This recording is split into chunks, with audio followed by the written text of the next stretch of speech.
Hey guys, this is Comic Uno, and today I'm doing a review for Arrow Season 3, Episode 13, called Canaries. And this episode finally has a whole lot of Thea Queen / Merlin.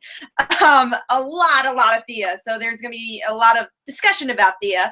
But this episode is about Oliver getting used to being back in Starling City and seeing his team change and evolve, especially Laurel.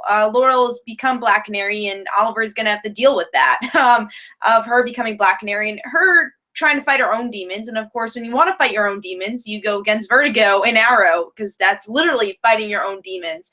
And Laurel finally tells the truth to her father, and her father doesn't take it great. But he knows that she's the Black Canary, and he's okay with it. He's like, we'll figure it out. And he's really heartbroken about Sarah. But finally, she tells the truth, which I'm sure a lot of people are happy about. And then the next half of the episode is Thea finding out that Ollie is Yarrow, and maybe figuring out that, yes, she has training, but she's not going to be able to defeat Ra's al Ghul on her own. And she gets upset at Malcolm because he lied about Oliver being the Arrow.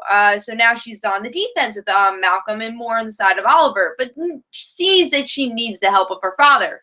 And now they're end up going to the island, Lin Yu, and they're going to have to fight their demons. And Thea maybe kind of being on her own island during this whole season now, literally being on Oliver's island, and becoming a stronger character, and going against her mortal enemy and also Oliver's mortal enemy, Deathstroke, to go against another mortal enemy, Ra's al Ghul.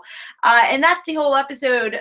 We get to see a bit with Roy, Felicity, still kind of doing the same thing. But let's talk about kind of the smaller characters here. I want to talk about Felicity for this episode. I think some people are going to be upset with Felicity just because she is so much against Oliver, but at the same point, understandably upset at Oliver. Her saying, hey, this cave or the foundry has changed, this team has changed, and you're going to kind of have to deal with it. And Roy does it in the same way, or says the same thing in a different way by protecting Thea. And Oliver is just understanding that now, saying, you're right, this is so much bigger than me. This is the Arrow team. And I feel like that's so comic booky in a great way, because the Green Arrow family is pretty big, and we get to see that it's growing, and Oliver's gonna have to deal with that. I do like that. Hopefully, different missions we'll see different people team up with Oliver. Like this time, we saw Laurel and Oliver. Then another mission, we see Laurel, Roy dig in the mix. I kind of like that idea. That it's not the whole team every time, but maybe pieces of the team. And I think that's the best way to balance a bigger team now. And I'm sure Thea will be in the fold very soon with that. Maybe this season, hopefully. So that's my thoughts on Felicity. And Roy was great here too, protecting Thea and just being that great guy that we all love with Roy. Hopefully we get Roy and Thea back together. Probably not this season, because Thea's got to deal with her own stuff, but and her brother and father issues before getting a boyfriend, and also these chase issues that we'll get into, that she beat up that douchebag DJ. But yeah, Roy was great. I love the direction they're going with Roy, and I think he's just becoming more of a strength in the show. And you see that with this episode, even with Oliver back.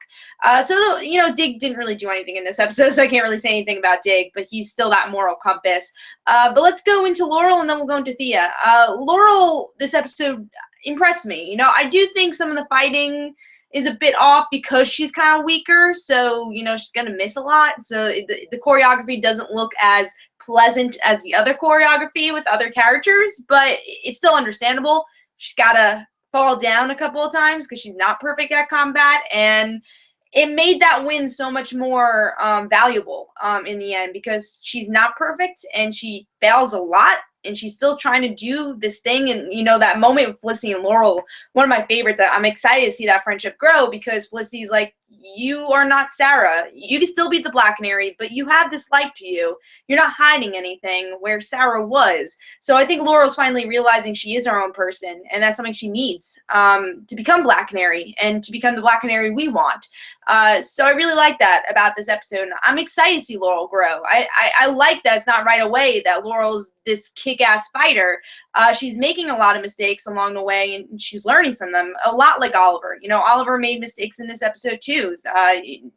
Revealing secrets or not revealing secrets, getting used to this new dynamic, he made mistakes. And Laurel made a lot of mistakes with Quentin. I know the fan base has been upset about that, but that's her mistake. Why can't a character not make a mistake? And she realized her mistake. Took her a while to reveal it to Quentin, but now they have that bond, and secrets are revealed with that. So I thought Laurel was kind of a strength here, and I'm excited to see where the character goes. So let's talk about Thea. Thea was in so much of this episode, and I'm a huge Thea fan, as you guys know.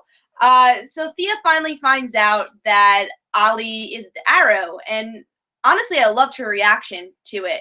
Because I think a lot of fans, especially people that aren't fans of Thea, would expect, oh no, Ollie, you lied to me. And I did an article on Thea, the deconstruction of Thea, and I mentioned that the lies are so important. I know they repeat it a lot in the show, but the lies are important.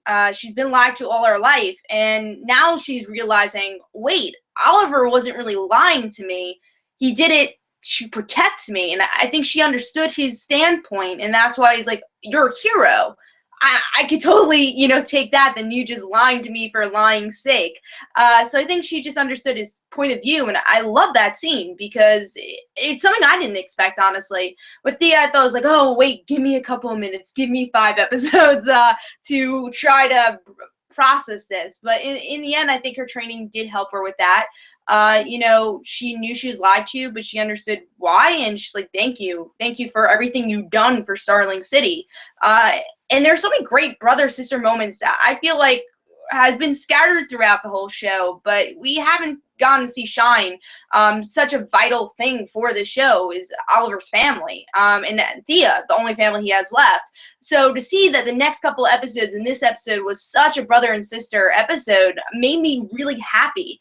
I think their chemistry, their relationship is awesome and complicated, and I think it really was brought to the forefront here, and it shows Thea's strength as a character. Seeing that in season 2, where you would think when she was trying to help Roy figure out everything with the Arrow, she, normal people, you would think, no, you have to do that yourself. Stop putting yourself in danger. But season 2, Thea's like, no, I want to help you. And I felt like the same Thea was here. It's like, no, like, I'm happy that you're this person. I'm glad you just told me the truth. It's not like, oh, the lies. It's that I'm happy you put me into the fold. And her figuring out that Laurel's the Black Canary while Laurel's pretty much almost dead. Those small moments of her, like, glimpsing into this world was most fun about this episode. And I'm excited to see that in the future, how the hell they're going to put her into the fold without her being part of the team. And will Oliver want to protect her from danger, even though she does know how to fight? And I'm sure she needs more training, but she has been trained, and probably more trained than Laurel. So I think those are interesting aspects. And then we see in the end of this episode let me get to actually the Malcolm part, and then we'll talk about the end of the episode. The one problem I have with this episode with Thea probably was Malcolm. I thought the Malcolm thing kind of went in a 360 because she loved her father like an episode ago, and then right when she finds out that Malcolm knew that Oliver was the Arrow, she's like, no, Malcolm lies to me all the time, stay away. I love Ollie. It felt so different, and very 360 very quickly. I felt like there needed to be at least another scene to explain her feelings a bit more for that, because that felt like again, total 360. I didn't really understand that. Of course, I like the idea of that, but they could have made those motivations a bit better. And also, you still need to reveal Thea that she killed Sarah, and I hope they don't drag that plot line, because, they did drag Laurel, and I think that was successful the way that they did in this episode, but especially now that Thea's in a fold, like, why are you not telling her that you killed Sarah? And maybe she will find out next episode, but she needs to find that out, especially if she's angry at Malcolm for just that.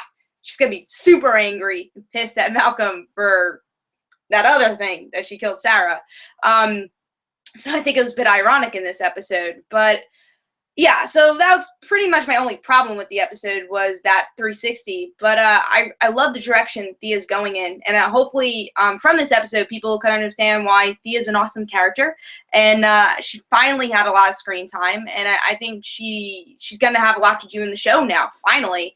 And even the end, brother and sister episode coming back with them teaming up to go against Deathstroke and them dealing with this island, and I think that's gonna really get them to talk to each other even more and make Thea and Oliver just understand each other on another level in a way. And I'm super excited to see where this brother-sister relationship goes. And I think that's something that this season's really been trying to do. So I'm excited about that. Also, one reference I just want to mention is the reference with the drugs in the Amanda Waller was talking to Oliver during Hong Kong and says, oh, Thea's getting into drugs and, wouldn't be surprised if she had a needle and she died in a car. And that's just so many references to Speedy. And it's like, oh, and her name's Speedy, referencing that her name's Speedy for a reason. Referencing to Roy using drugs and also Mia using drugs. She used speed when she was homeless. So I kind of like that reference. I don't know if they're going to go anywhere with it, but I did like that reference to just the Speedy character in general, especially since we always mention it, and now they're finally really showing it in the show. So really good episode. As a Thea fan, I love this episode, and I think I'll love the next episode even more with the action-packed. Hopefully you get to see Thea even more in action. I think she needs to prove herself even more with the action scenes, because we've only seen her kind of fight Malcolm, and the chase scene wasn't as much as I wanted her to protect herself.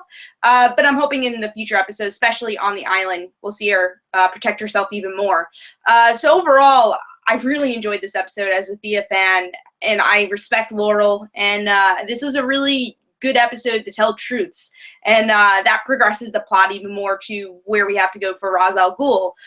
So really well done episode. It makes me super excited for next week, and let me know in the comments below what you thought about the episode. What do you think is going to happen next week with the return episode? How do you think the flashbacks with, especially Thea, with the drug use, and because we're going to see Tommy, we're going to see Laurel. Why are they going back to those flashbacks for this present story? So that's going to be an interesting thing to see next week. So hope you guys enjoyed. This is Comic Uno. Don't forget to follow me on Twitter. Don't forget to like my Facebook page. Also, description below, there's links for my comic book, Like Father, Like Daughter. And don't forget to like the Facebook page of Like Father, Like Daughter. And I'll see you guys later. Bye.